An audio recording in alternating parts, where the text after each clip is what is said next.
Bonjour à tout le monde. Pour une fois, on a des jeunes, c'est bien. Merci d'être venus. Nous avons le plaisir aujourd'hui d'accueillir Lorraine Safou à la Bibliothèque d'Argenteuil dans le cadre des rencontres avec les auteurs. Donc nous sommes très contents de vous accueillir. Donc moi, Caroline, et puis donc, qui travaille à la bibliothèque Elsa Triolet, et Audrey, qui travaille au Val Notre-Dame. Voilà. Donc, on va poser des questions. Et puis, n'hésitez pas, vous, si vous avez des questions, à les poser dès que vous en sentez le besoin ou l'envie. Donc, n'hésitez pas à prendre la parole. Alors, donc, première question un petit peu générale, pour ceux qui ne vous connaissent pas. Est-ce que certains ont lu les livres de Lorraine Safou? Non? Pas encore. On a une fan. Donc, première question plutôt générale. Est-ce que vous pouvez vous présenter tout simplement votre parcours, comment vous êtes devenue écrivaine? C'est long. Bonjour à tous et à toutes. Du coup, pour faire simple, je pense que je commençais déjà par dire que je suis blogueuse afroféministe. Donc depuis 2013, je tiens un blog qui s'appelle Mrs. Roots, sur lequel je parle d'afroféminisme, donc c'est-à-dire les luttes féministes portées par des femmes afrodescendantes dans un contexte français. Donc que ce soit la question du racisme, du sexisme, du mépris de classe, de questions de handicap, enfin voilà. Et je suis autrice de livres jeunesse, de romans et de bandes dessinées. Donc ça commence à faire beaucoup. Et donc, comment j'en suis arrivée à devenir autrice? Un peu par hasard et à la fois aussi un peu par passion. Donc j'écris depuis l'âge de 12 ans. Mon premier gros roman, c'était à 12 ans. 400 pages. C'était sur mes amis de collège, mais c'était un roman comme un autre. Et en fait, j'ai vraiment commencé aussi à écrire avec ce besoin de proposer, en fait, ou du moins de rencontrer des héroïnes qui me ressemblaient. Donc j'ai 30 ans, du coup ma génération n'avait pas de petite princesse Disney noire. Il y avait juste Pocahontas, je crois à l'époque, qui était la princesse Disney la plus foncée et proposée. Et quand on me demande souvent en fait mon rapport à la littérature, il a quand même commencé avec un sentiment très vif de vous avez ce professeur qui vous demande de choisir un livre en fait en maternelle, en primaire, dans le CDI, et de choisir en fait un personnage qui vous ressemble. Et donc là, je vois mes amis. Je suis née à Orléans. Surtout il y a 30 ans, il n'y avait pas vraiment une grande mixité aussi. Donc j'étais l'une des rares petites filles noires de la classe. Et donc vous voyez tous vos amis en fait trouver facilement 1, 2, voire 4 bouquins. Ils ont le choix. Et vous ne trouvez rien en fait. Donc vous avez 6-7 ans, vous voyez vos copains retourner en classe et vous êtes toujours en fait la dernière dans le CDI à chercher un livre qui vous ressemble en fait, avec un personnage qui vous ressemble. Et donc il y avait parfois des personnages secondaires, comme je me souviens très bien de Rémi dans Tom Tom et Nana. Je me suis dit peut-être, mais c'est un garçon.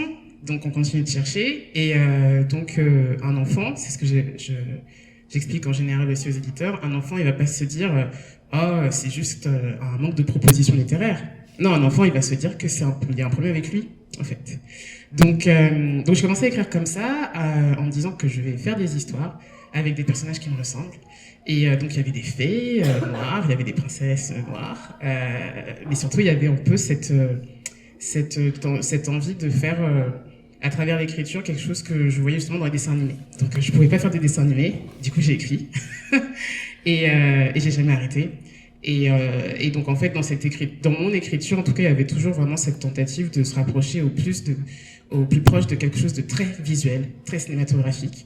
C'est pour ça que lorsque souvent mes lecteurs et lectrices me disent qu'ils ont l'impression d'être dans un film, je dis meilleure consécration. Donc ça a commencé comme ça pour moi l'écriture. Et vous avez un autre métier? Non, maintenant c'est vraiment ma seule activité depuis 4 ans maintenant. D'accord. Ça c'est pas commun parce qu'il n'y en a pas beaucoup. Enfin, moi je reçois quand même beaucoup d'écrivains et qui vivent de leur plume. Je crois que vous devez être la première. En fait, il y a 5% d'auteurs en France, c'est très peu. Il y a 5% d'auteurs en France qui vivent de leur plume.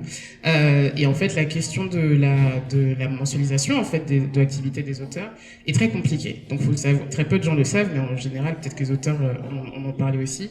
Mais les droits d'auteur, on le reçoit une fois par an. Sauf que nous, on doit payer notre loyer tous les mois. Donc en fait, pour réussir à avoir une activité en tant qu'auteur qui vous permette de vivre et de mensualiser en fait votre activité, il faut soit faire d'autres activités à côté, donc les ateliers d'écriture, les rencontres, les conférences, les choses comme ça. Mais il faut aussi être assuré d'avoir des projets de livres. Et justement, moi j'ai ma chance, c'est que j'ai une agence littéraire. Donc une agence littéraire, c'est pas encore très connu en France, c'était même très tabou. Mais donc j'ai un agent qui va démarcher des éditeurs pour leur dire voilà, Laurette Safou a 50 manuscrits dans son tiroir, est-ce qu'il y en a un parmi ceux-là qui vous intéresse? Et donc je suis assurée de voir en fait jusqu'à peut-être 2000, enfin je sais ce que je fais jusqu'à 2024 en fait, comme nouveau livre. Ok, très bien. Audrey, t'hésites pas. Oui, non, mais t'inquiète, j'écoute, je bois les paroles. Et vous disiez que vous étiez afroféministe. Et comment est-ce que ça se voit dans vos œuvres? Comment est-ce que ça se décline dans vos œuvres? On peut même dire que vous avez dit dangereusement afroféministe. Ouais. Sur votre blog. Mais en plus, ça me fait rire parce que c'est ce que j'avais écrit il y a 10 ans, dangereusement afroféministe, puisqu'il y avait quand même... Alors déjà, faut rappeler un petit peu peut-être l'histoire de ce mouvement. Donc, on parle du Black Feminism aux États-Unis, c'est-à-dire en fait la nécessité pour les femmes afro-américaines de parler de la spécificité en fait des discriminations qu'elles subissent. C'est-à-dire qu'une femme noire qui va subir du sexisme, c'est pas juste parce que c'est une femme, c'est aussi parce que c'est une femme noire. Donc, c'est-à-dire qu'elle va être hypersexualisée avec des références à des animaux ou des choses comme ça qui appartiennent en fait à toute une histoire coloniale et esclavagiste de différents pays en fait du Nord notamment, et liées évidemment en fait à la communauté, aux communautés afrodescendantes. Et donc en fait en France, on pense que c'est juste la reprise d'un concept américain, alors qu'il y a toujours eu des femmes noires en France et qu'il y a eu en fait des féministes africaines, caribéennes, etc. qui ont participé à l'histoire du féminisme, mais qui ont été effacées. Et en fait, c'est dans les années... donc, par exemple, il y avait la coordination des femmes noires dans les années 80, qui était aussi active que OLF, etc., mais dont on a commencé à retracer le travail, etc., justement vers les années 2010-2013. Donc, c'est pas un nouveau mouvement, c'est surtout qu'en fait, du coup, ma génération se retrouve à faire ce travail d'archéologie presque, à rechercher en fait les traces de ces anciens mouvements-là. Et donc, en fait, moi, j'ai grandi en fait avec... voilà, avec cette connaissance de ce qu'était le racisme, le sexisme, etc. Mais c'est vrai que quand je voyais le féminisme à la télé, je voyais majoritairement des femmes blanches, parisiennes, souvent bourgeoises, qui parlaient en fait et qui parlaient en fait de leur discrimination comme quelque chose d'universel à toutes les femmes. Or, une femme asiatique n'aura pas la même expérience que moi, et moi j'aurais pas la même expérience qu'une femme arabe, ou qu'une femme aussi arabe ayant un handicap. Enfin voilà, il y a une diversité en fait des féminismes et des discriminations. Voilà. Et donc en fait, surtout j'ai grandi en plus avec donc ma mère martiniquaise, mon père est congolais, je suis née à Orléans, ça fait un mix très voilà. Et donc quand je vais aux Antilles, on me dit du coup à raison que je suis métropolitaine. Quand je vais au Congo, on me dit que je suis française. Et en France, on me dit rentre chez toi. Donc j'ai grandi dans cette espèce de triangle où je me suis demandé quelle était ma place. Et c'est pour ça que j'ai ouvert ce blog. C'est parce que je voulais interroger. Je me suis dit, à défaut d'être sujet à toutes ces entités qui veulent me mettre dans des cases, moi aujourd'hui, comment je me définis? Et j'avais aucune connaissance en sociologie ou quoi, donc tout ce que j'avais c'était les livres. Du coup je suis allée chercher comment en fait on parlait des femmes noires en littérature. Et en littérature caribéenne, afro-brésilienne, américaine. Et donc c'est comme ça que j'ai découvert le travail de Toni Morrison, Leonora Miano, Simone Schwarzbart, Marie Scondé, enfin voilà, plein de femmes talentueuses. Et en fait du coup c'est vrai que quand j'ai commencé du coup à écrire, je ne me suis pas dit j'allais devenir j'allais devenir auteur. Pas du tout, parce que là encore, en fait, quand je regardais en fait la scène littéraire en France, il y avait des femmes africaines qui parlaient surtout de contexte donc ivoirien, congolais, etc. qu'on mettait en avant. Il y avait une littérature caribéenne, donc Marie Scondé, etc., mais donc dans un contexte caribéen. Mais l'expérience d'une femme noire dans un contexte occidental et hexagonal, il y avait un bouquin que j'avais trouvé, un seul bouquin, écrit par Leonora Miano, qui s'appelle Blues pour Élise et qui suivait en fait une bande de copines noires vivant à Paris. Et c'était mais j'ai découvert des années après, j'avais déjà 20 ans en fait, 20 ans, 23 je pense même. Donc quand j'ai commencé à écrire en fait, je ne me suis pas posé la question de est-ce que c'est afroféministe ou pas, je me suis surtout dit qu'est-ce qu'on ne voit pas. Et donc j'ai commencé à écrire comme ça, mais pour moi. Donc j'ai pas envoyé à des éditeurs pendant très longtemps. Et c'est une de mes amies qui me le disait, qui m'a dit Laura, il faut que tu envoies. Donc c'était un de mes premiers romans, qui s'appelle À main nue, qui n'est plus disponible parce qu'il était dans une toute petite maison, donc tout le monde essaie de le retrouver, mais il n'existe plus. Je cherchais. Ouais, tout le monde le cherche en général. Et donc cette amie m'a dit Laura, il faut que tu l'envoies. Et je lui disais que j'avais pas forcément envie de me retrouver encore dans ce circuit éditorial où on envoie, on attend pendant des mois, on a parfois pas de refus, parfois un refus juste dactylographié automatiquement. Donc on n'a pas de retour aussi sur notre... Enfin c'est très dur en fait de savoir, de devenir auteur, mais ça c'est une autre conversation. Et donc elle a forcé. Et donc je me suis retrouvée à envoyer ce manuscrit à une seule maison d'édition. Et cette maison d'édition m'a dit oui. Et donc c'est là où j'ai commencé. Et en fait du coup même dans À main nue finalement l'histoire c'est autour d'une femme noire vivant dans un contexte scandinave. Qui était aptophobe. Donc c'est la peur de toucher et d'être touchée par les autres. C'est une vraie phobie qui existe. Et donc la question c'était comment en fait elle pouvait se lier aux autres et surtout tomber amoureuse quand justement elle n'avait pas, voilà, il n'y avait pas le... Sachant que le contexte scandinave n'a pas la bise ou quoi que ce soit, mais donc voilà, le rapport au toucher, le rapport à soi, le rapport au corps, c'est tout ça que je voulais questionner et surtout proposer une femme noire vulnérable, donc qui ne soit pas forcément hyper forte. Et en fait, qu'est-ce que c'est la force finalement? C'est pas parce qu'on est vulnérable qu'on n'est pas fort. Et donc voilà. Donc je pense que mon afroféminisme, il traverse en fait par plein de questionnements, mais c'est pas mon afroféminisme nourrit mon imaginaire. C'est pas un essai afroféministe en fait.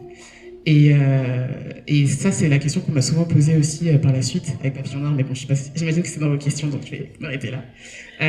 Mais voilà, c'est mon afroféminisme nourrit mon imaginaire, mais c'est surtout un imaginaire qui veut juste compléter un imaginaire qu'on nous sert comme universel, alors qu'il y a plein de personnes qui manquent dans cet universel-là.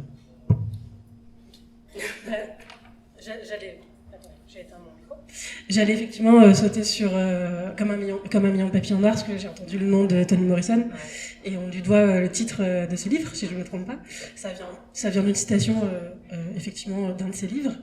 Et du coup... c'est un peu l'album qui vous a fait connaître un peu partout, notamment voilà, pas forcément avec toujours des accueils positifs. Oh. Enfin, du moins souvent des accueils en mode c'est un album à message. Tous les albums ont un message. Et du coup, qu'est-ce qui a déclenché l'écriture de cet album-là, en fait, en particulier Alors, c'est très marrant parce que c'est vrai que non seulement c'est l'album qui m'a fait connaître, mais en plus, du coup, c'est l'album qui a fait qu'on m'a présenté comme une autrice jeunesse. Alors que justement, j'avais écrit À main nue, mais qui, du coup, était dans une toute petite maison, donc qui n'a pas eu le même accueil, la même diffusion, même distribution en librairie. Il était seulement disponible sur Internet et autres. Et donc je me suis retrouvée à écrire ce livre parce que j'avais, donc toujours sur ce même blog, j'avais interrogé des parents sur les difficultés qu'ils avaient à trouver. Alors j'avais interrogé des parents afrodescendants sur la difficulté qu'ils avaient à trouver des livres pour leurs enfants. Et donc ça encore c'était en 2000, je pense que j'avais fait ça en 2014. Et c'est en 2016 que j'ai reçu du coup un mail d'une éditrice qui me disait voilà, vous parlez du manque de représentation en littérature, de la difficulté que les parents noirs ont à trouver des livres soit valorisants, soit qui ne reprennent pas des clichés ou des stéréotypes, etc. pour leurs enfants. Est-ce que vous verriez écrire vous-même un livre pour enfants? Et donc je lui dis j'ai jamais fait ça. Et elle me dit oui, mais ça se voit que dans l'écriture de votre blog, ça se voit que vous avez une écriture aussi de fiction. Donc est-ce que vous tenteriez l'expérience, sachant que nous sommes une petite maison d'édition qui nous engageons sur la question de diversité au sens large, donc que ce soit la représentation des familles homoparentales, du handicap, des personnes issues des minorités, etc. Et voilà, on se pense que par exemple il y a quelque chose à faire sur le cheveu, notamment, alors on ne sait pas si vous connaissez cette citation. Et là, elle me cite la citation de Toni Morrison, que je connaissais évidemment parce que je suis extrêmement fan. Et donc, elle me dit, voilà, ça pourrait être un titre. Et je lui dis, oui, faisons-le. Et donc voilà, elle me dit, et surtout, en fait, elle me propose ce titre. Elle me dit, proposez-moi une histoire et je vous donne carte blanche. Et ça, quand vous dites à quelqu'un, je vous donne carte blanche, c'est magique, parce qu'en général, vous pouvez avoir en fait des éditeurs qui font des commandes, donc ils vont venir vers vous, vous dire oui, on aimerait bien que vous nous proposiez des idées, puis après ils vont vous dire oui, mais un peu moins comme ci, un peu moins comme ça, un peu moins. Donc c'est une commande qui ne dit pas son nom, et finalement c'est pas vraiment une carte blanche. Donc là, c'était une vraie carte blanche. Donc je rentre chez moi, je me pose dans mon salon, j'ouvre mon ordinateur, et je commence à écrire ce qui allait devenir Papillon Noir en fait. Et c'était un premier jet, comme je ne savais pas écrire des livres pour enfants, donc c'était extrêmement long. C'était ridiculement long. Il y avait même une introduction qui était une sorte de poème très dramatique un peu, enfin sur les papillons, etc. Et donc j'envoie ça à mon éditrice qui m'a dit alors il va falloir qu'on réécrive le texte, mais sinon l'histoire il n'y a pas de souci.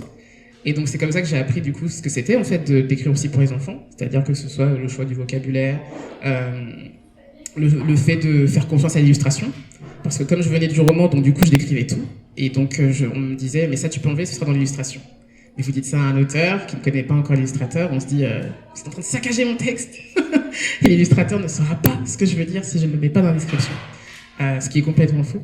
Donc voilà, c'était vraiment un apprentissage et surtout, donc voilà, je me retrouve donc pour ceux qui ne connaissent pas l'histoire de Papillon Noir, c'est l'histoire d'une petite fille qui sort jouer avec son frère dans un parc et qui se retrouve à être moquée pour ses cheveux parce que donc il y a eu de la pluie, ses cheveux ont gonflé et ses amis éclatent de rire en voyant ses tresses qui sont énormes. Et donc Adé est juste dévastée. Elle va voir sa mère, elle lui dit je n'aime plus mes tresses, je ne veux plus aller à l'école, je n'aime pas mes cheveux.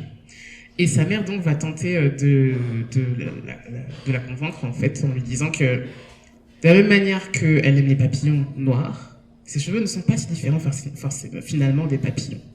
Sauf que Adé du coup va la prendre au mot et va se dire d'accord, si je m'occupe de mes papillons, il y a forcément des papillons. Non, si je m'occupe de mes cheveux, il y a forcément des papillons qui vont en sortir.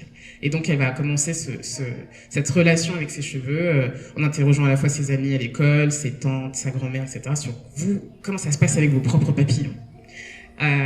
Et donc voilà, il y avait un peu toute cette métaphore à la fois pour aborder la question de la stigmatisation en fait des cheveux crépus, mais aussi la responsabilité collective, comment en fait on prend en charge quand un enfant justement rapporte ce qui s'est passé à l'école, plutôt que de lui dire mais non, ce n'est que des enfants. Non, en fait, si on n'agit pas directement auprès des enfants et des moqueries et du harcèlement scolaire qu'ils vivent à l'école, ça peut définir les adultes qui vont devenir des années plus tard en fait. Donc il y avait un peu tout ça. Et il y avait aussi tout ce que je ne voulais pas, c'est-à-dire que donc Adé a du coup une partie de sa famille issue d'Afrique francophone et une partie de sa famille issue des Antilles. Donc comment on montre en fait cette diversité-là sans passer par ce que j'appelle l'esthétique carnaval, c'est-à-dire que vous allez voir une femme en boubou, alors que le contexte ne s'y prête pas du tout. Personne ne marche en madras comme ça aux Antilles, c'est très folklorique. Donc comment en fait on reste proche de la réalité et on propose en fait juste des personnes afrodescendantes proches de leur culture, mais qui soient réalistes en fait. Et donc il y avait un peu tout ce travail-là que j'ai fait du coup avec Barbara Brun, illustratrice, qui a été j'ai vraiment pas eu à vraiment discuter longuement en fait avec Barbara. Elle comprenait l'histoire, elle comprenait ce que je voulais faire et elle comprenait aussi ce qu'elle avait à apporter aussi en tant qu'illustratrice. Et donc ça a donné Papillon Noir. Et en fait, donc pour revenir sur l'accueil de Papillon Noir, effectivement, Papillon Noir sort du coup en 2017. C'était à l'issue d'une campagne de financement. La campagne, donc on demandait 10 000 euros pour, l'éditrice demandait 10 000 euros pour réaliser et produire les 1000 premiers exemplaires. Et en fait, en une semaine, on les avait. Parce qu'il y avait une demande, en fait, à la fois des psys, des professeurs, enfin voilà, en fait, le manque de représentation concerne aussi tout le monde, en fait, et pas juste les familles noires. Donc, ce que l'on savait, mais du coup, on savait pas que ça irait aussi vite. Et en fait, au bout d'un moment, on avait le double de ce qu'on avait demandé. Et en fait, on a commencé à avoir une couverture médiatique pour un livre qui n'était pas encore sorti. C'était très particulier. Et donc, le livre sort et énorme demande, on a vraiment une communauté qui s'est créée autour de ce livre-là. Et en fait, ce qui était assez incroyable, c'est que du coup, il y avait vraiment la réception des lecteurs, c'est-à-dire qui ont adoré le bouquin et qui étaient... vous avez des professeurs qui nous disaient merci d'avoir fait un livre comme ça, parce que j'en avais pas pour les élèves de ma classe. Et de l'autre, on avait du coup un retour de l'édition qui nous disait que c'était un livre communautariste, que c'était un livre à message, que c'était un livre... que c'était un livre... je sais pas, tous les mots qu'on entend aujourd'hui, je pense wokiste, racialiste, etc. Voilà, tout ça. Alors que c'était juste l'histoire d'une petite fille qui apprend à aimer ses cheveux. Et donc voilà, on se retrouve avec cette énorme demande, sauf que c'était une toute petite structure. Donc mon éditrice me dit, il faut qu'on trouve un autre éditeur plus gros pour reprendre le bouquin et pour le rendre disponible partout. Donc on ferme, elle ferme sa maison d'édition. Et en fait, commence ce périple où vous proposez du coup un livre qui est déjà fait, et surtout un livre qui se vend bien, sans être en librairie, qui a une couverture médiatique, sans avoir d'agence ou quoi. Et on vous dit non. On vous dit non parce que c'est un livre, voilà, parce que c'est un livre communautariste, parce que ça va pas se vendre, alors qu'on a les chiffres. Parce que. Après, il y avait des refus aussi argumentés, comme le fait que le livre était déjà là, et du coup, il ne correspondait pas à une éditoriale par rapport au dessin, des choses comme ça. Et surtout, il y a aussi des éditeurs qui voulaient bien le reprendre si on changeait. Si on changeait la fin, si on changeait la couleur de peau, si on changeait, voilà, si on, voilà, ouais. Donc, et donc, vous disiez non. Et donc ça, c'était, on va dire, les refus un peu pragmatiques, on va dire. Mais les autres refus, donc, qui étaient juste sur le fait que ce soit une petite fille noire, en fait, au centre de l'histoire, c'était la majorité. Et puis après, il y a eu cette couche supplémentaire où, en fait, oui, on m'a dit, mais on va pas publier l'histoire d'une femme noire qui écrit sur des petites filles noires. Et ça, c'était frontal, c'était pas mal compris, c'était, voilà, direct. Et je crois que j'avais juste dit bonjour à ce moment-là. Donc ouais, en fait, il y a des vraies discriminations, en fait, dans le monde de l'édition qui fait que vous avez plein de minorités qui n'ont pas accès à la production de nouvelles histoires, qui représentent juste, en fait, notre société. Et donc, je me suis dit, il va jamais ressortir, en fait, ce bouquin. Donc, 6 mois, c'est cool. Et finalement, une amie me dit, mais est-ce que tu connais les éditions Cambourakis, que je connaissais pour leurs essais sur le féminisme, sur l'antiracisme, sur l'écologie, etc. Mais je ne savais pas qu'ils faisaient de la littérature jeunesse. Donc, je les rencontre. Et ils me disent, mais vous n'avez pas d'éditeur? Non? Mais comment ça se fait? Je ne sais pas. Et donc c'était une belle rencontre, parce que du coup, j'avais pas à expliquer aussi la démarche que j'avais avec ce livre-là. Et c'était une maison d'édition déjà engagée sur ces questions-là. Et donc c'est comme ça que ça s'est fait. Et du coup, en fait, c'est pas seulement que vous signez avec un éditeur, vous signez avec une maison d'édition qui porte votre livre à la fois en France, au Canada, en Belgique, en Suisse, et selon aussi, notamment aux Antilles, aussi en Afrique francophone. Donc la force de frappe, elle est incroyable. Et du coup, donc, le livre ressort finalement en 2018, septembre 2018. Une semaine s'écoule et je commence à recevoir des messages, Laura, on trouve plus ton livre. Et en fait, ça a été que ça. Pendant près d'un an, il y avait en fait, même pour mes éditeurs, c'était compliqué de répondre enfin, de savoir combien de tirages imprimés, parce que ça allait trop vite et parce qu'il y avait une grosse demande, en fait. Donc ouais, ça a duré plus d'un an, comme ça. Et c'est ce livre-là qui m'a fait connaître, en fait. Et ça a donné 2 autres albums, dont un autre avec Barbara Brun, oui. Qui sont juste ici. C'est ça, Les Chemins de Jada. Et la Demeure du Ciel avec, du coup, une autre illustratrice. Voilà, c'est chouette. Moi, je voulais vous demander pourquoi est-ce que c'est important pour vous, parce que c'est peut-être pas clair pour les gens qui n'ont pas vécu, pourquoi c'est important pour vous que ce soit une femme afrodescendante qui écrive sur des enfants afrodescendants. En quoi est-ce que c'est important pour la représentation Alors en fait, c'est... Ah, ça va être long. En fait, déjà, je pense qu'il faut reprendre l'histoire de la littérature française, c'est-à-dire que, déjà, la littérature française, on a cette image en France qu'on crée et puis c'est tout. Sauf qu'on ne crée pas dans le vide, on crée en fait au sein d'une histoire, d'un continuum historique. Et la littérature française, en fait, a été créée de manière à ce que les premières fois où on parle des populations noires, c'était dans des littératures de découverte. On découvre les Africains dans les récits d'explorateurs, et c'est pas on les découvre et on parle d'eux. C'est à l'époque, donc il y a le travail de la chercheuse Clarissa Baird qui l'explique très bien. À l'époque, le but c'est de restituer comment ces peuples, soit d'Inde, soit d'Afrique, soit des Amériques, etc., comment on peut les rendre divertissants pour le lectorat masculin, français, blanc bourgeois de l'époque à Paris. C'est comme ça qu'on est rentré en littérature française. Donc déjà, on avait déjà un miroir déformant où les personnes noires devaient être rendues agressives, animales, etc. Où, en fait, voilà, on est rentré dans la littérature française comme un sujet de divertissement. Et ça a continué après avec donc l'esclavage, la colonisation, etc., etc. Et donc, en fait, finalement, les personnes noires ont toujours été sujets en littérature.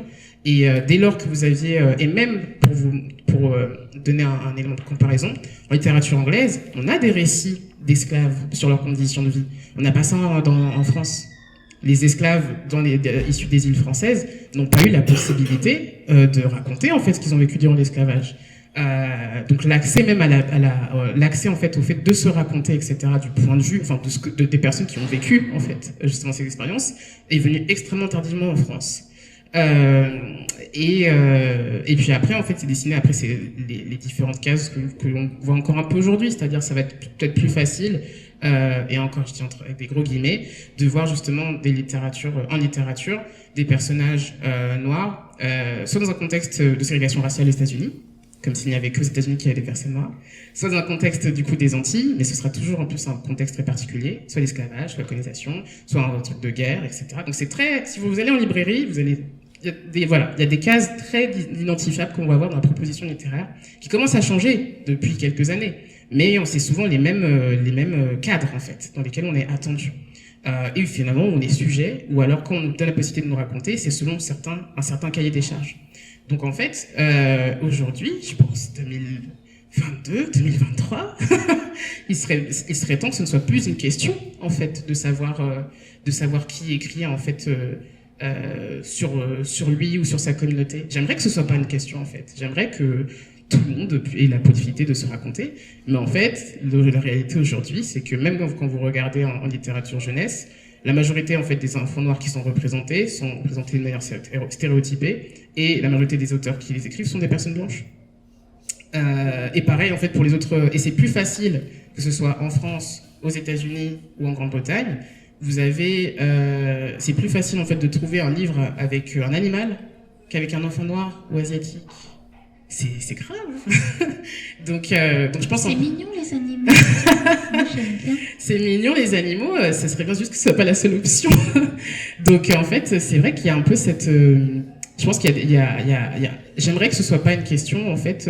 J'aurais voulu pouvoir proposer mes livres et qu'en fait on fasse un retour sur mes livres, pas sur le fait que je suis une femme noire qui publie en fait sur une petite fille noire.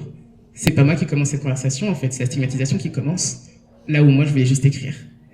Et c'est ça qui va me définir, enfin c'est ça qui va définir même la réception en fait de mon travail. La réception de mon travail au tout début surtout c'était c'est quoi votre agenda de femme noire qui écrit en France? On va pas demander c'est quoi vos inspirations tout de suite. C'est venu beaucoup plus tard. Je crois que c'est depuis l'année dernière qu'on commence à vraiment m'interroger sur mes inspirations littéraires.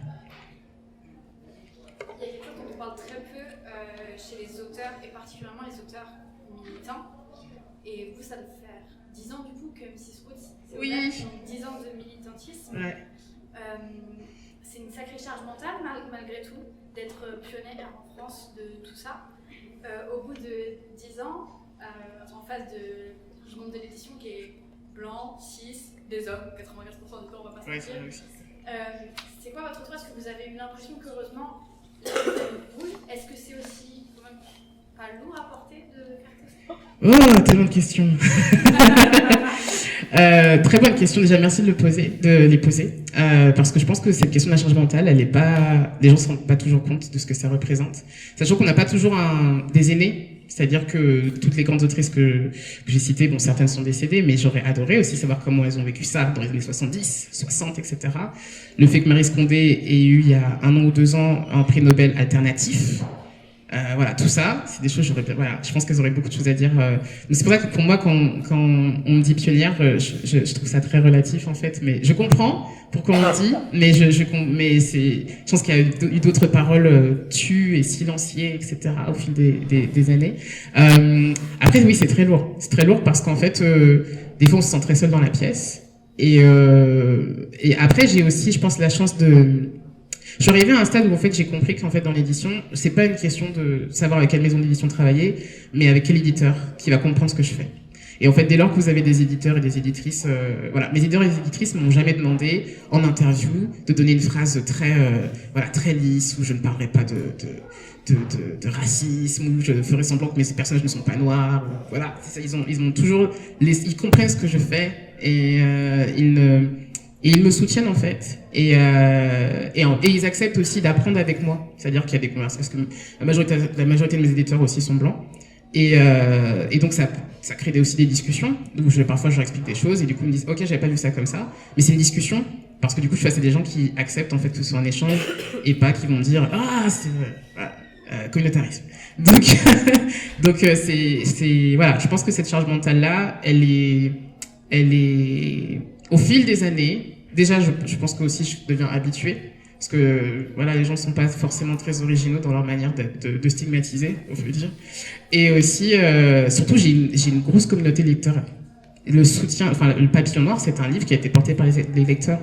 Du coup, ça veut dire qu'au moment où il se vendait énormément, où les libraires, les médiathèques, les professeurs le défendaient, il y a des professeurs qui le proposaient à leurs élèves, alors que les directeurs d'école n'en voulaient pas. Donc c'était presque un livre sous le manteau. C'est vraiment un livre qui a été porté par les lecteurs, par les gens qui l'ont offert comme des cadeaux de naissance. Donc je vous laisse imaginer le nombre de bébés qui naissent. Donc c'est un livre qui a été vraiment porté par les lecteurs à un moment où j'avais aucune presse dessus, ou du moins où alors la presse que j'avais c'était juste c'est communautariste ou des choses comme ça. Et en fait c'est l'intérêt des lecteurs qui a fait le vent tourner du côté de la presse littéraire et du côté aussi du monde de l'édition. Même si je sais que encore dans l'édition, je dérange pas mal de gens. Mais donc c'est ça aussi, c'est le soutien des. En fait, c'est le lectorat qui fait la littérature, parce que on l'oublie souvent. Et j'aime bien donner cet exemple. Personne n'a demandé à Harry Potter en fait. C'est-à-dire que Harry Potter est sorti et les lecteurs ont dit c'est trop bien. Et du coup, pendant des années, vous avez eu des tendances en fait autour de la sorcellerie, etc. Donc c'est pas une industrie de la demande en fait. Et donc c'est les lecteurs qui font changer un petit peu, non beaucoup, la direction que prennent les éditeurs et le fait que des auteurs comme moi en fait puissent avoir des opportunités.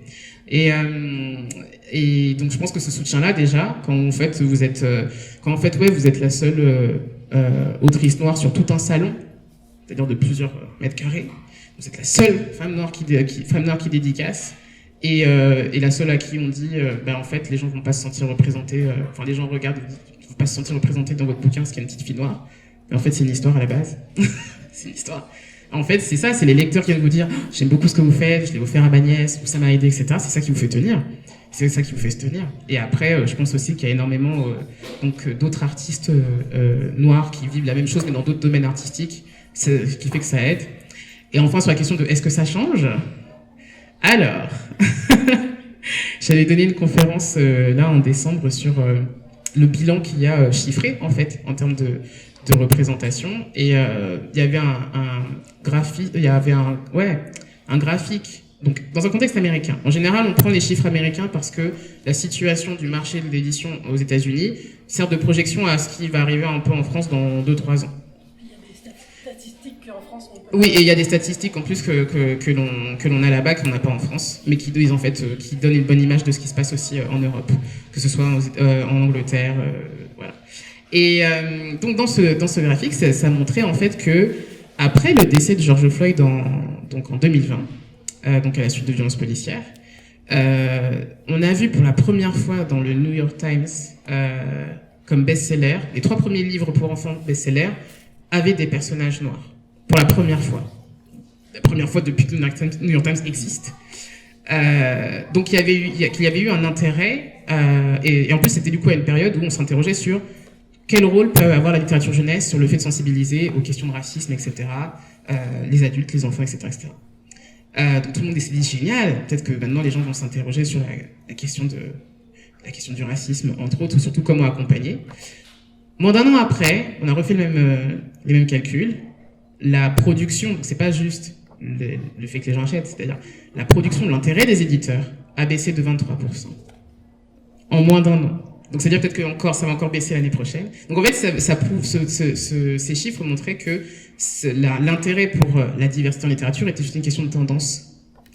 Et donc, en fait, du coup, au cours de cette conférence-là, j'expliquais qu'en fait, ce sera toujours des effets de tendance tant qu'en fait, on comprend pas qu'il faut diversifier autant qui publie, qui illustre, qui écrit, etc., etc. Il faut diversifier.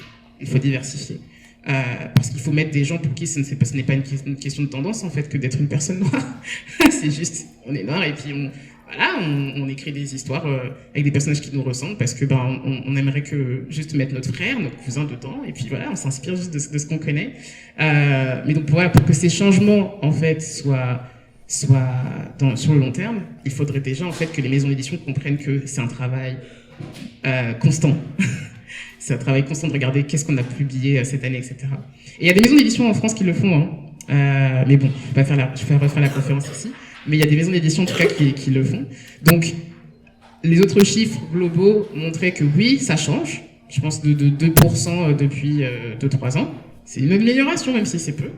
Mais ça change très lentement. Et surtout, pour que ce soit sur le long terme, il faut encore, en fait, rappeler que tout le monde, en fait, a le droit d'écrire et de proposer une histoire et d'illustrer, etc.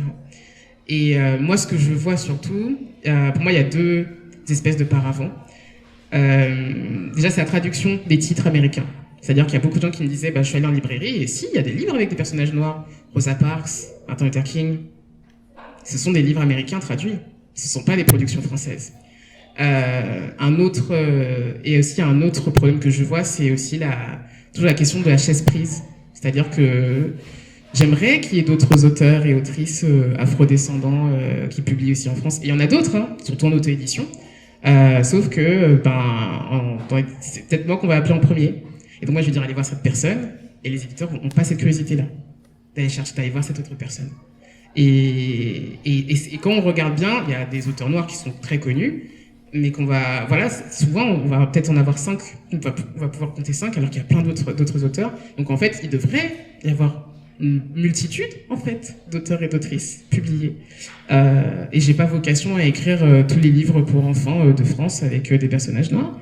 Donc, c'est pas mon projet.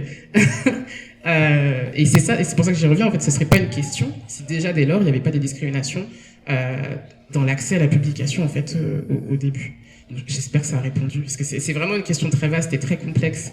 Mais donc oui, ça change, ça avance, mais il faut pas que la traduction de livres en anglais nous donne l'impression que le problème est réglé en France. Et il y a peut-être aussi une question, au départ, souvent les écrivains deviennent écrivains parce qu'ils ont beaucoup lu, et la lecture a eu beaucoup d'importance pour eux, mais au départ, quand on lit, quand on est petit, on lit parce qu'on s'identifie. Si on n'a pas de livre auquel s'identifier, on ne peut pas s'identifier non plus. Vous avez écrit parce que vous ne trouviez pas ce que vous aviez envie de lire. Enfin, c'est très rare, ça. C'est extrêmement rare. C'est très rare. Donc, alors, moi, je reprends un petit peu votre parcours et je me dis, vous écrivez quand même beaucoup pour les enfants, pour les ados, vous faites des ateliers d'écriture.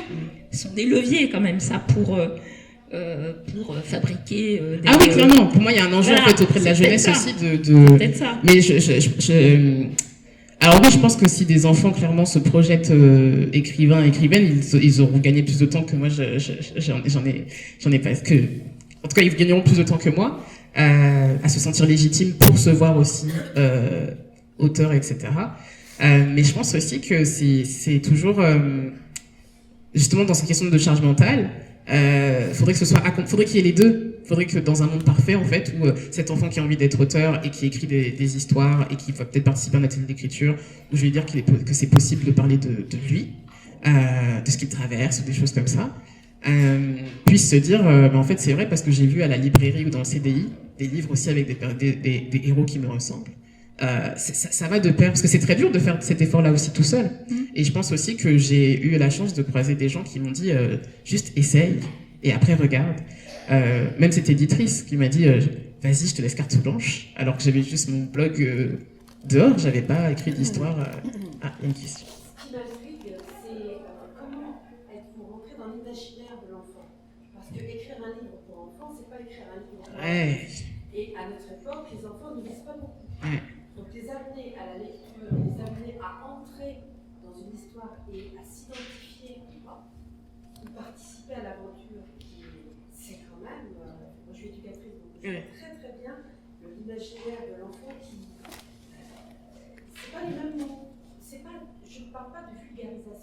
bien sûr. Je parle de termes qui vont le... Complètement. Qui vont capter son attention, qui vont... Ouais, complètement. l'accompagner dans l'aventure. Alors, Papillon Noir, c'est assez marrant parce que je l'ai vraiment fait pour la petite fille que j'étais. Du coup, je pense qu'il y avait vraiment un truc très... et aussi, là encore, je pense que c'est important de le ressouligner. Même à ce stade-là, je me disais pas que ça allait être une carrière. J'avais aussi un emploi à côté. Donc, je me suis dit, je fais un livre dans lequel je me fais plaisir et puis c'est fini. Donc, le fait de l'écrire pour la petite fille que j'étais, déjà, je sais que je voulais énormément mettre de poésie. C'est-à-dire que je voulais, ok, on parle du cheveu crépus, des moqueries à l'école, etc. Mais je voulais qu'il y ait un peu cette espèce de légèreté, en fait, qui amène en fait l'enfant d'une situation qu'il a probablement vécue à l'école et qui va le faire émerger dans sa confiance en lui, dans son estime de lui-même, etc. Je pense aussi, pour Papillon Noir, que la partie entourage a beaucoup aidé. C'est-à-dire qu'il y a des mécanismes, quand j'étudiais justement la littérature jeunesse, parfois les parents sont souvent absents. Donc on suit le personnage, il fait sa vie, on dirait qu'il n'a pas de parents, on ne sait pas trop où ils sont, etc. Donc il y a des tropes en littérature jeunesse aussi, que je voulais justement éviter et qui interpellent les enfants. Donc, par exemple, quand il y a des parents qui me disent qu'ils lisent à Papillon Noir à leurs enfants qui sont trop petits pour comprendre l'histoire, souvent leurs enfants prennent ça pour un album photo. Donc ils se sentent impliqués même s'ils comprennent pas l'histoire. Donc c'est même plus une histoire de mots finalement, mais déjà l'illustration joue énormément. Et je crois qu'il y a aussi un vrai sujet sur l'illustration, mais c'est une autre conversation encore. Et sur la question du mot, c'était le principal écueil que j'avais. Par exemple, moi j'ai toujours du mal avec les notes de bas de page. D'ailleurs, je me dis toujours, par exemple, là, il y avait dans Papillon Noir, il y avait des fruits issus des Antilles qui sont présentés. Pourquoi à Christophile, je dois mettre une note de bas de page, alors qu'une carotte, voilà. Enfin, qu'est-ce qui appartient finalement à la culture commune et qu'est-ce qui n'appartient pas à la culture commune, etc. Ça m'embêtait. Et mon éditrice m'a rappelé, d'accord, je suis d'accord avec toi sur la question que ça pose, mais ça c'est une conversation d'adulte, c'est pas une conversation pour les enfants. Et en fait, le but, c'est que l'enfant sache à quoi ressemble une Christophile. Et je me suis dit, c'est vrai. Donc, en fait, il y avait des choix comme ça. Donc, quel mot, qu'est-ce qu'on met dans l'imaginaire qu'on va transmettre aux enfants? Et après, il y a aussi, je pense, des choix aussi je pense qu'on sous-estime les enfants aussi. C'est-à-dire que, par exemple, il y a des parents qui me disaient, mais alors, vous dites, quand Adé se fait moquer pour ses cheveux, vous dites que ses cheveux sont tordus comme des carottes. Mais les enfants sont plus violents que ça dans les termes, dans la cour d'école. Et donc elle me disait que ça manquait de réalisme pour elle. Et je lui disais, mais justement, en fait, quand l'enfant voit que Adé se fait moquer pour ses cheveux, qu'il s'agisse de carottes, etc., il n'a pas besoin de revivre les violences en fait qu'il entend en fait dans la cour d'école. Il comprend ce qui se passe, il comprend la situation. Donc lui, du moment qu'il comprend en fait que Adé a vécu quelque chose qui est injuste, qui justement a besoin d'aide, qui est triste, etc., les émotions de l'enfant, moi j'ai fait ma mission et en fait l'enfant va investir lui-même et va se dire, ah moi aussi ça m'est arrivé. Et c'est ce qui se passe à chaque fois que je lis Papillon Noir. Les enfants disent, ah moi aussi ça m'est arrivé, etc. Et surtout ils racontent ensuite comment en fait ils ont dépassé ça et pourquoi en fait ils ont aimé l'histoire. Donc je pense qu'il y a aussi je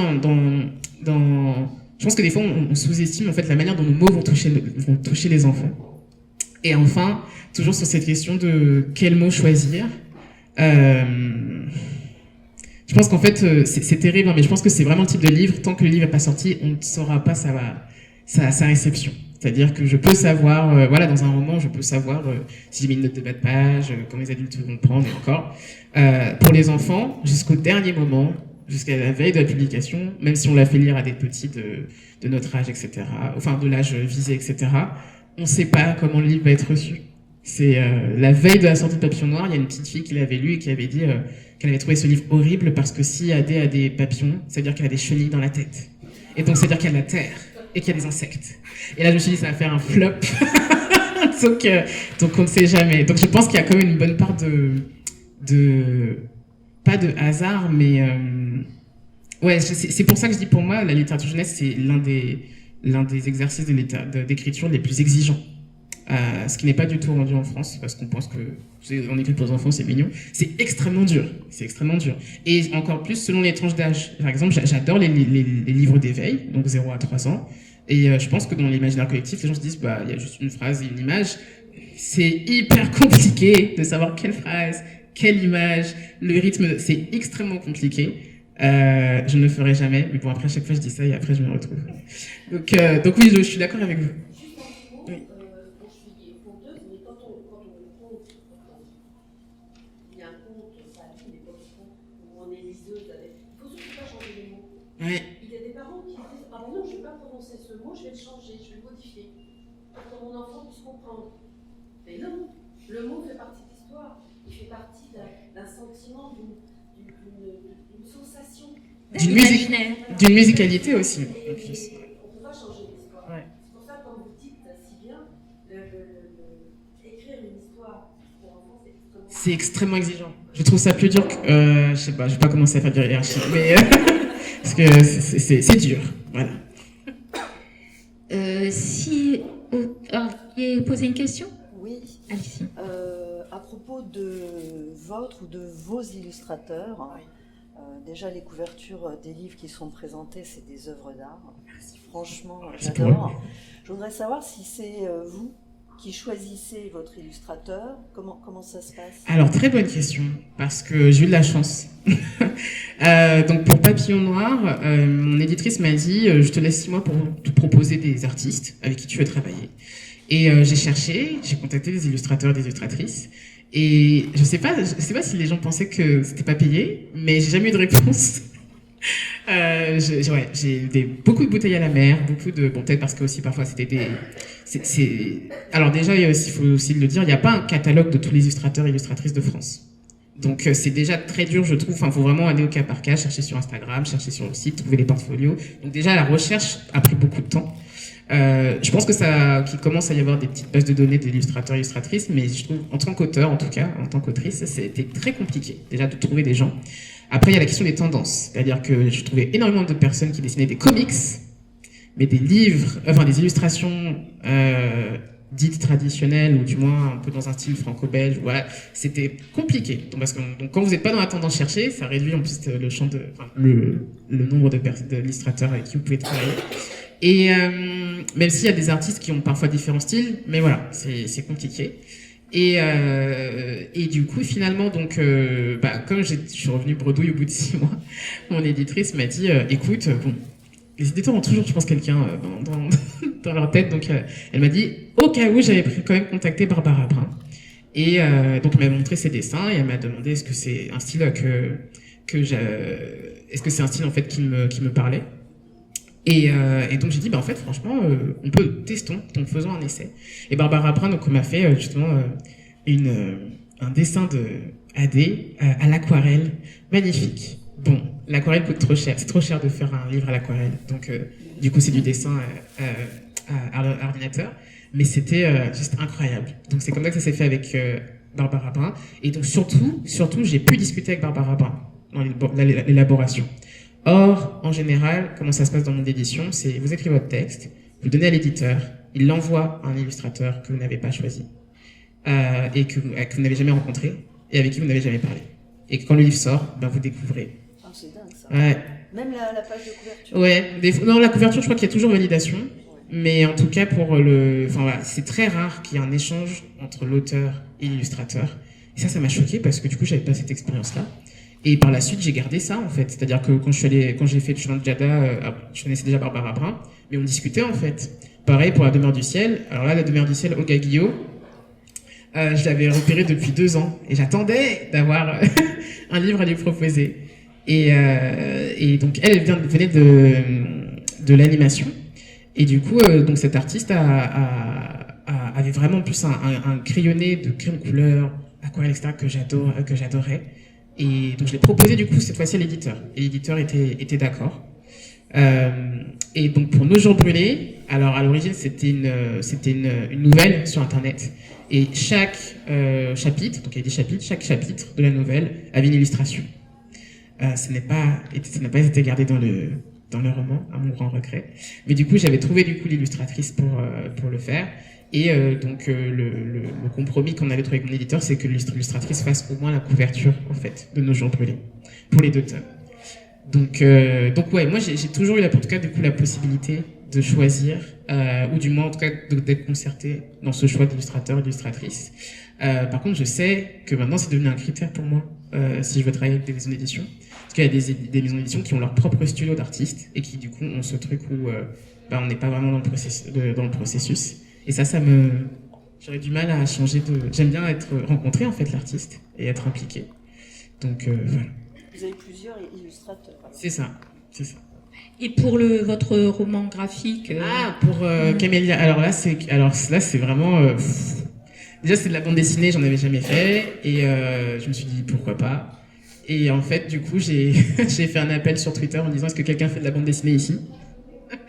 Et donc j'ai reçu déjà des gens qui m'ont envoyé un peu leur portfolio et donc Amélia a vu ce tweet et m'a envoyé son portfolio.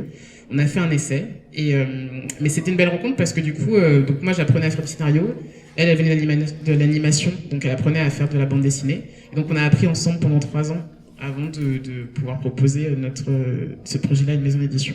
Et donc le travail se fait plus en collaboration. Oui, alors là vraiment en fait c'est elle qui me disait donc dans les scénarios comme j'étais fait ça là encore des formations professionnelles, je me retrouvais à dire Yari idée se balade dans un quartier parisien alors que l'aube arrive et elle disait Laura, je veux juste savoir s'il fait jour, extérieur ou intérieur et c'est tout.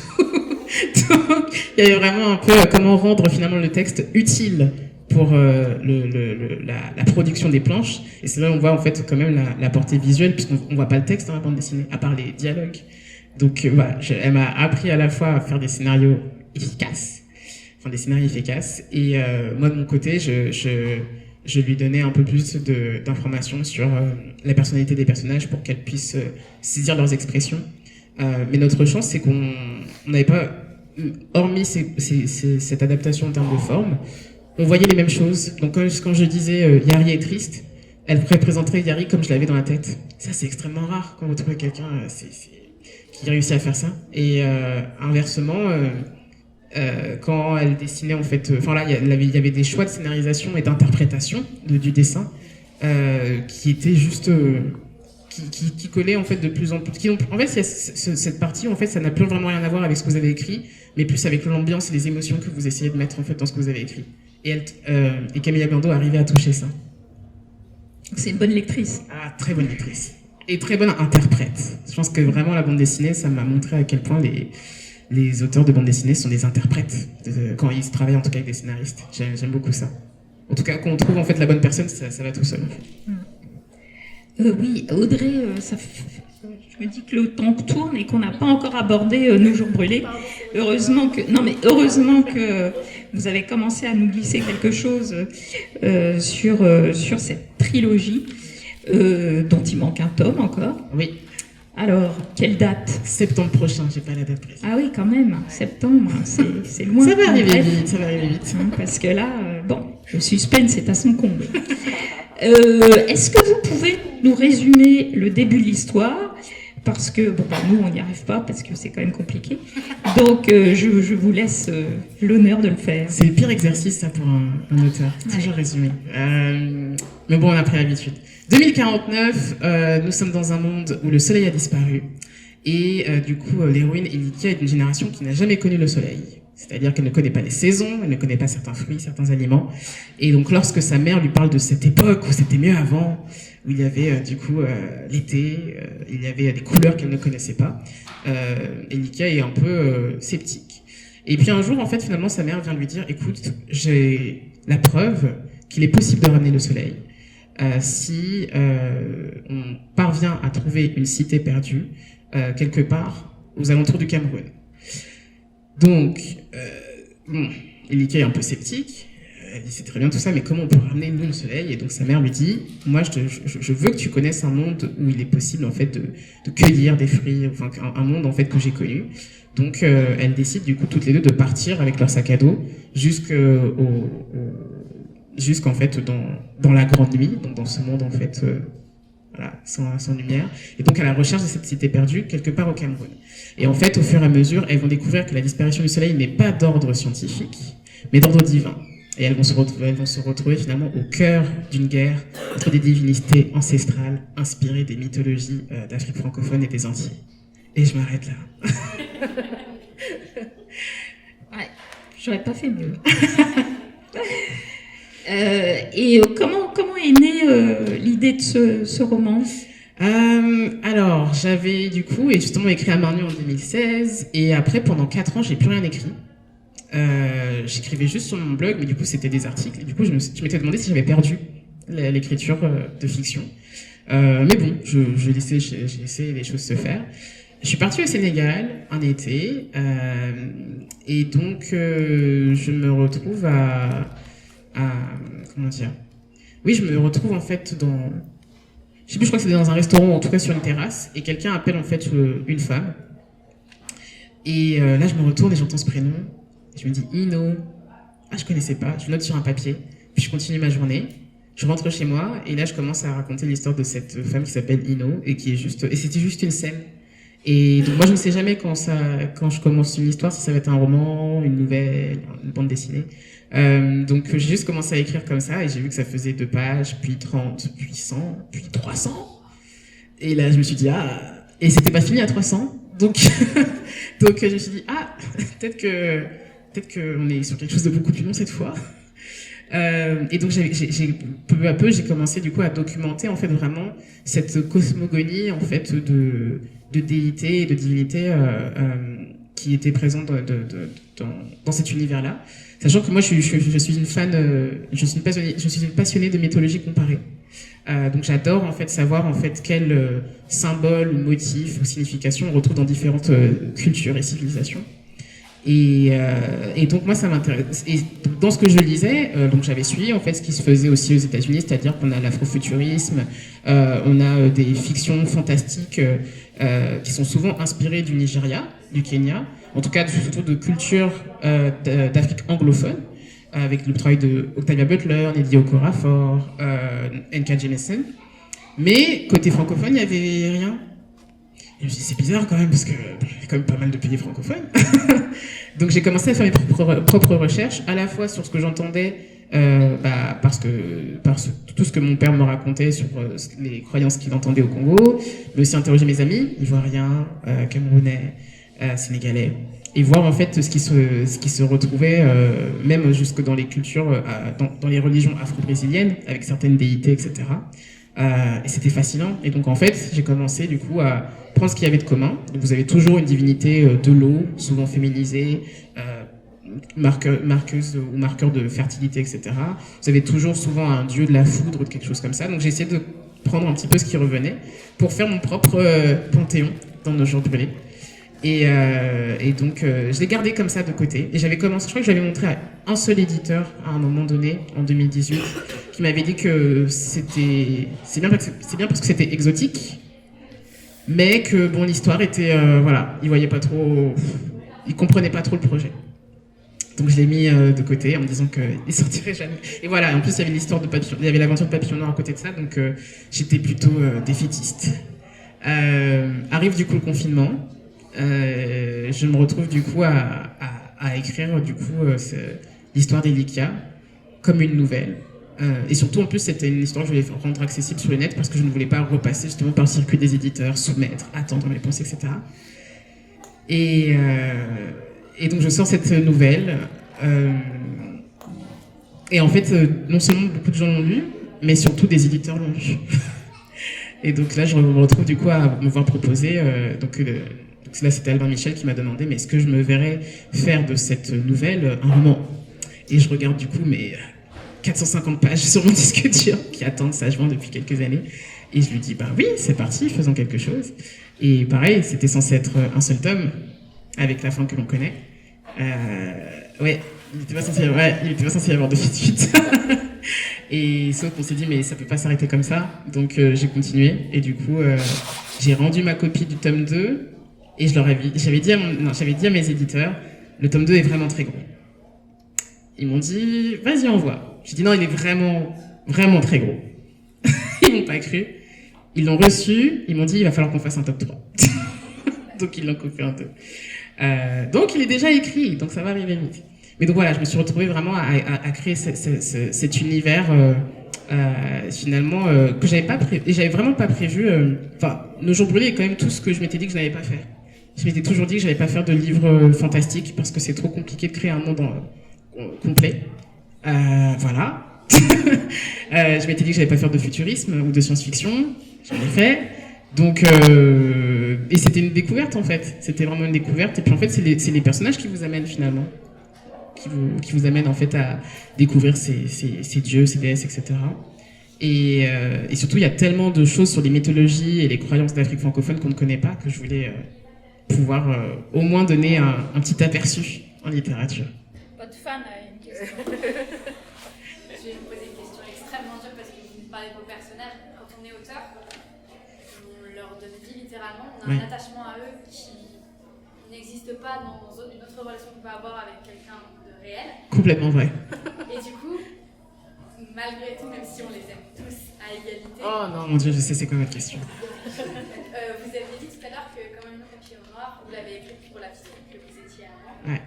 Mais c'est qui au final, est numéro 1 dans votre cœur et c'est qui vous serez toujours en avant au final? De tous les personnages? Tous. Tous? Tous. Oh là là. C'est vraiment parce que je fais semblant de réfléchir, mais je sais déjà qui. C'est le personnage de la prêtresse dans Le Jour brûlé. C'est je l'aime d'un amour infini. C'est vraiment le personnage où quand on me fait des retours dessus et qu'on me dit j'ai pas trop compris, je suis très genre tendue. Je vais la protéger, je l'aime d'un amour infini. Parce que je pense que c'est je pense que c'est une des premières héroïnes noires que j'ai écrites et que j'ai senti très elle était très sûre d'elle, enfin qui en tant que personne m'a beaucoup touchée et m'a donné envie en fait de croire plus en ce que je fais et en ce que je suis. Et c'est très bizarre du coup quand vous avez ce rapport-là avec un personnage parce que justement c'est pas une personne, mais du coup elle m'a vraiment inspirée. Et je pense que ça se retrouve du coup dans la relation qu'elle a avec Elika, c'est-à-dire qu'Elika regarde beaucoup, essaie de s'accepter par rapport à certaines choses dont je ne peux pas parler, mais voilà, Elika fait ce travail d'essayer de s'accepter en tant que personne avec toutes les imperfections qu'elle pense avoir, en se tournant vers cette prêtresse-là. Et surtout, alors c'est aussi compliqué pour les lecteurs de comprendre pourquoi ce personnage-là en particulier, parce que je sais comment elle est devenue prêtresse. Donc il y a une partie de l'histoire que les lecteurs ne connaissent pas, où j'ai vu comment cette prêtresse est devenue prêtresse, et donc qui elle était quand on était juste sans pouvoir, toutes les épreuves qu'elle a traversées. Donc j'ai vraiment un lien très fort avec ce personnage-là. C'est dans le tome 3 Non, c'est déjà dans le tome 2, c'est la prêtresse Diara. Oui, non, mais je veux dire qu'on sait d'où elle vient. Je ne veux pas répondre à cette question. Ah bah non, parce que sinon c'est vraiment de la torture déjà qu'il faut attendre jusqu'en septembre. Alors, je suis désolée. C'est vraiment dur. Oui. Je voudrais vous parler d'une scène que j'ai vue sur Instagram qui m'a bouleversée. C'est une petite fille noire, enfin je ne sais pas quel âge elle a, 10-12 ans, elle est sur son canapé devant la télé. Et elle est filmée, je ne sais pas par qui, par sa maman par exemple. Et là, elle regarde la télé et elle s'aperçoit que la dernière petite sirène est noire. Je l'ai vue. Et elle se met, elle est bouleversée, elle est émotionnée, elle dit maman, regarde la petite sirène, elle est noire, maman, regarde, on existe. Et j'ai trouvé ça, ça m'a arraché le cœur. On existe parce qu'en fait, ce qui est pas nommé, ce qui est pas n'existe pas. C'est ça. C'est ça, parce qu'on a besoin de se voir. On a besoin de se voir. En fait, on a besoin de se voir pour se construire. On a besoin de se voir pour se dire qu'on existe. On a besoin de se voir pour se voir aussi comment le monde en fait nous donne une place. Et c'est tout ça qui se joue en fait dans le fait de se voir. Et quand on se voit pas, non, c'est pas seulement qu'on se sent invisible, c'est qu'on se dit qu'il y a un problème avec soi et qu'on n'appartient pas forcément à une sorte de... Même si on n'a pas les mots, on se dit qu'on n'appartient pas à quelque chose qui relève de l'universel finalement. On se dit qu'on est une sorte d'anomalie. Et c'est très dur de grandir comme ça. Du coup, c'est pour ça, oui, j'ai vu cette vidéo et on s'était toutes envoyées aussi entre copines parce que on a pleuré un petit peu.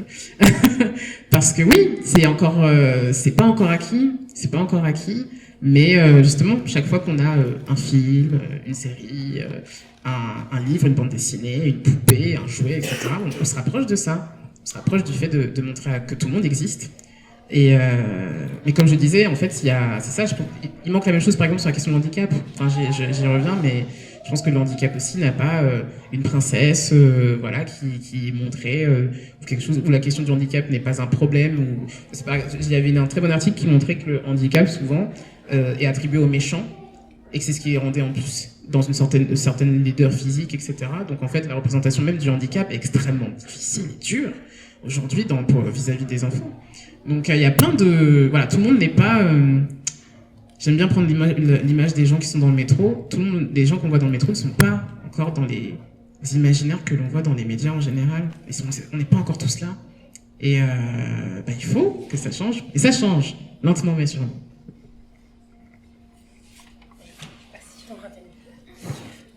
Justement, parce qu'on parlait là du coup d'une héroïne, la petite sirène, et Elika est une héroïne très chouette et qui grandit avec, parce que c'est vraiment un roman d'initiation, et du coup on la voit grandir du coup, au travers de ces deux tomes, et je pense qu'elle va encore grandir dans le 3e. J'ai très hâte. Et du coup c'est très chouette parce qu'elle est... elle a aussi ses contradictions et elle a son caractère et c'est très chouette. Est-ce que vous pouvez nous parler un peu de votre héroïne Ouais, alors vraiment, Elika, c'est l'héroïne qui a pas envie d'être là au début.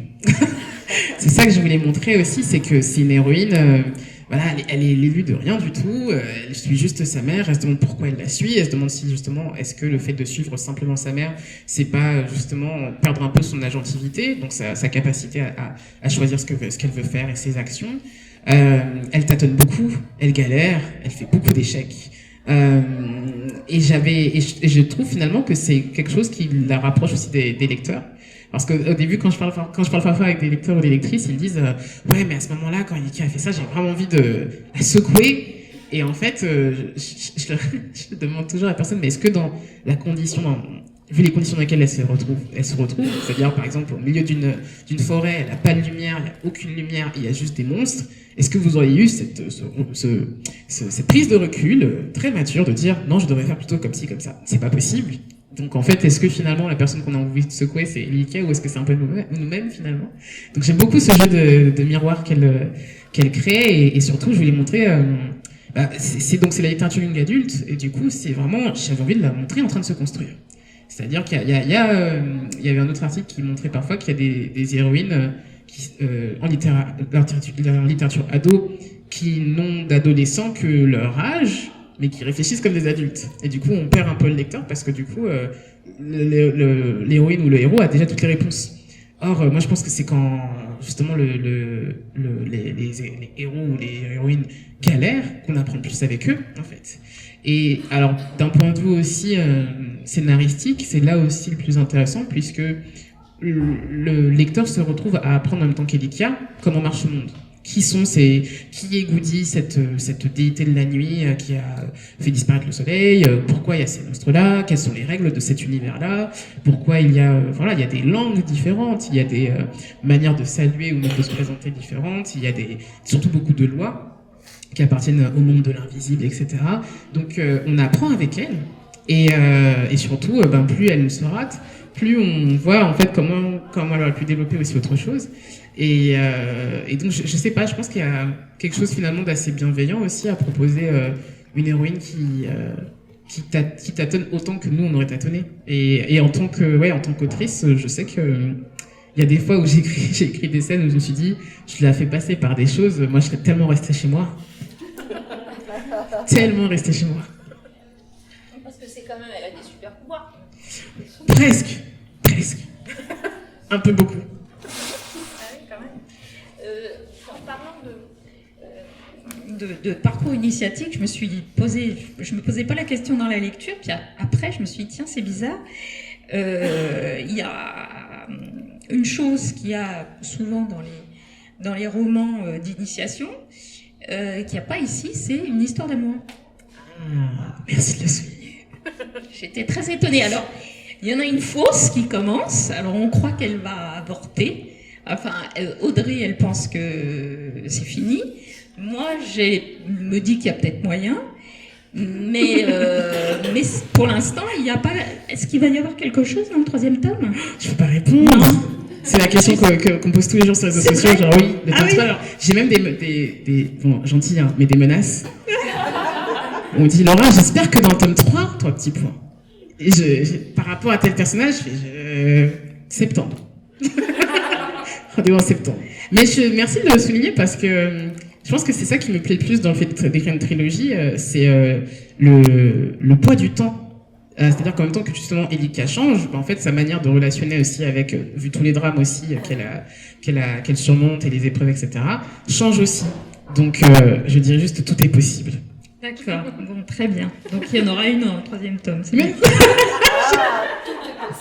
Septembre. Ok. Moi, il y a plein d'autres trucs. On avait bon, plein d'autres questions. Si, parce que du coup on a parlé de la cosmogonie et de tous les mythes, ça a donné lieu à un très chouette petit dossier à la fin du livre. Je vous conseille quand vous aurez fini le roman. Non, même au cours du roman. Au cours du roman. Consulter régulièrement. Bon, au cours du roman. Et c'est très chouette, et je trouve ça très important de l'avoir, effectivement, pour rappeler comment du coup, tout ce travail de construction de la mythologie s'est fait. Et ce qui est très chouette aussi, c'est que du coup, on a les cartes, on voyage pas mal, on voyage en Afrique, on voyage aussi aux Antilles, aussi un peu en Amérique du Sud. Ouais. Et du coup, ça a été comment c'est venu le fait de tout concentrer sur plutôt ces continents, d'ailleurs, qu'on voit très rarement, notamment en fantasy. Et c'est chouette de pouvoir enfin les visiter, notamment aux côtés d'Elika, qui est très chouette. Ouais, alors, j'aime pas la facilité, faut le dire. Je me retrouve toujours, c'est-à-dire que je me suis retrouvée... je pensais vous d'ailleurs les amener aujourd'hui, mais en fait, je me suis retrouvée vraiment avec des cartes autour de mon ordinateur et une espèce d'arborescence de qui est qui, etc. Mais je pense que c'est dur à suivre parce que y a des mythologies, justement, européennes qu'on en a appris dès le collège et d'autres comme celle-ci qui sont complètement, en fait, méconnues ici. Et qu'en fait, une fois que voilà, ça c'est un peu, je pense, un peu comme Game of Thrones finalement. Au début, quand on regarde la première saison, on se dit mais qui est le frère de qui, le frère de voilà. Et en fait, au bout de peut-être une saison, on commence à dessiner ça. Et donc la manière, déjà, je pense qu'il y avait vraiment cette volonté avec le voyage, de rendre aussi identifiable des pays, c'est-à-dire que oui, la Côte d'Ivoire n'est pas le Congo, qui n'est pas le Cameroun, etc. Mais où ça se trouve sur la carte, quelles sont les régions montagneuses, quelles sont les régions proches de la côte, parce que du coup, ça donne des paysages et aussi des dangers complètement différents.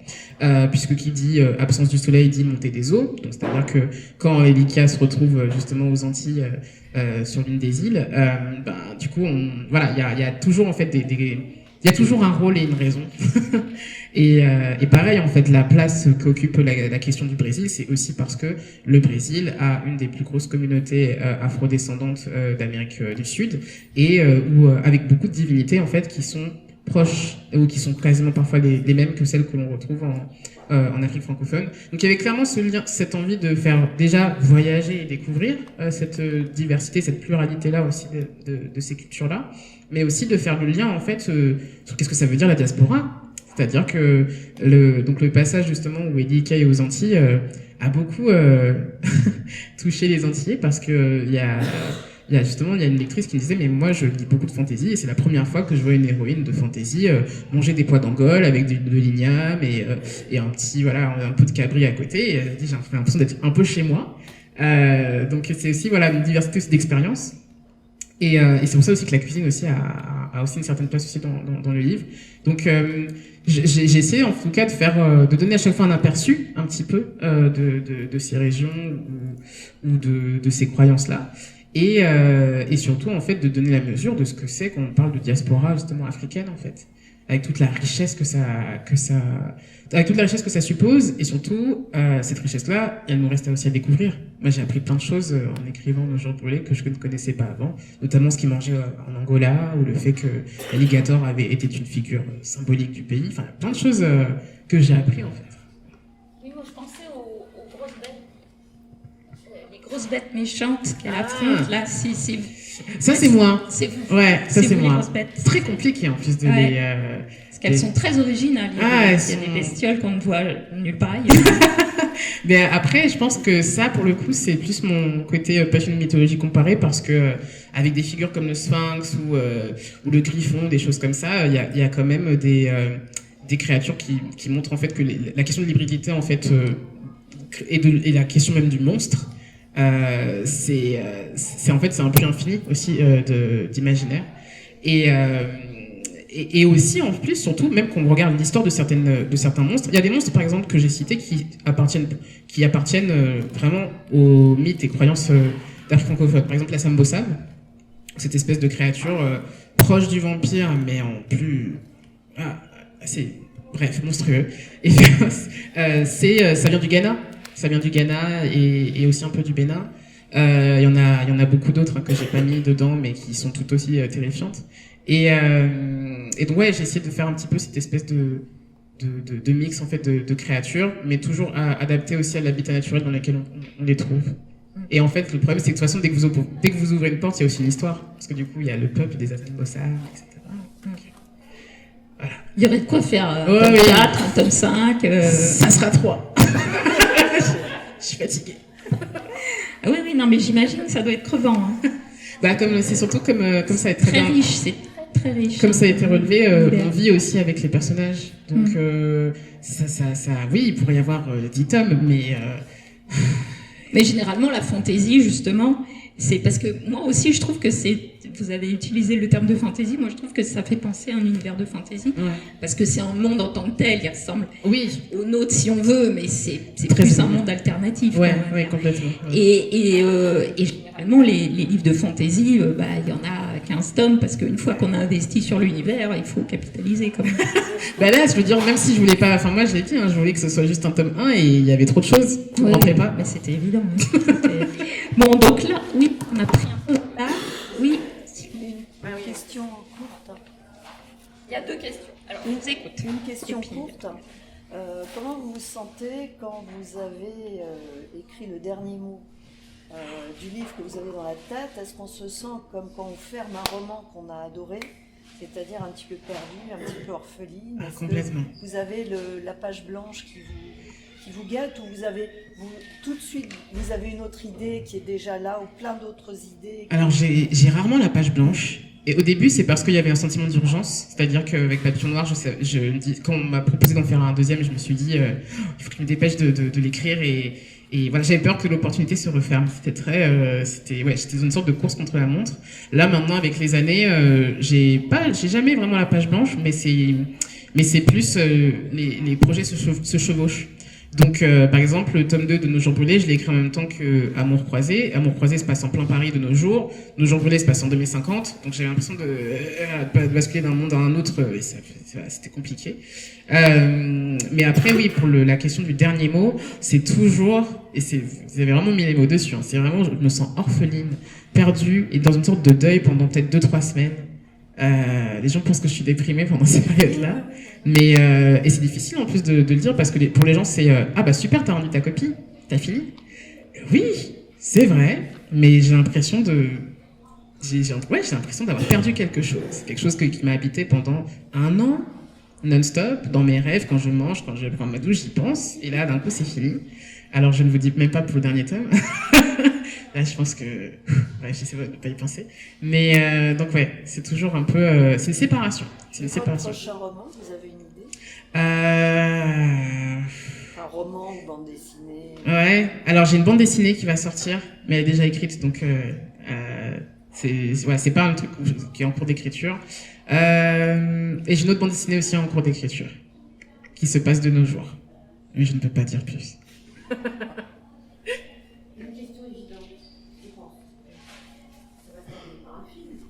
Oh, très bonne question. Alors, là encore, le monde du cinéma. C'est un autre monde, mais c'est un monde avec les mêmes complications. Je le vois, le film, quand vous le parlez. Ah, moi aussi. Ouais. Ah bah moi, je vois le budget. C'est ça, c'est que... Alors, c'est l'un des premiers retours qu'on m'a dit, c'est le budget. On m'a dit, Laura, la nuit, beaucoup d'effets spéciaux, ça va être compliqué. Donc j'ai des gens qui sont intéressés. Après, entre le moment où on vous dit nous sommes intéressés et le moment où la série peut se faire, ça peut prendre 6 ans. C'est encore plus long que le monde de l'édition. Donc pour l'instant, j'ai que des personnes intéressées, ce qui est déjà très bien, hein, mais j'ai pas encore de proposition. Moi, j'adorais le voir en série, parce que je pense que en série Netflix. Je dis Netflix parce qu'il y a une esthétique en termes de... Je sais pas si vous avez vu les séries Shadow and Bones, qui justement sont très sombres, et donc je me dis ça, c'est parfait pour les gens brûlés. Mais c'est américain, et en fait, donc je pense qu'en fait, il y a aussi d'autres possibilités qui s'ouvriraient si Nos jours brûlés était traduit en anglais. Et donc voilà, donc un domino à la fois. Voilà, exactement. Mais oui, question budget, je pense que c'est pas. C'est bon, on a déjà pris un petit peu de retard, je dirais. Question? Bon, eh bien, Laura va aller juste dans le hall pour faire des dédicaces si vous le souhaitez. Ok? Merci à tous. En tout cas. Au revoir. Merci beaucoup.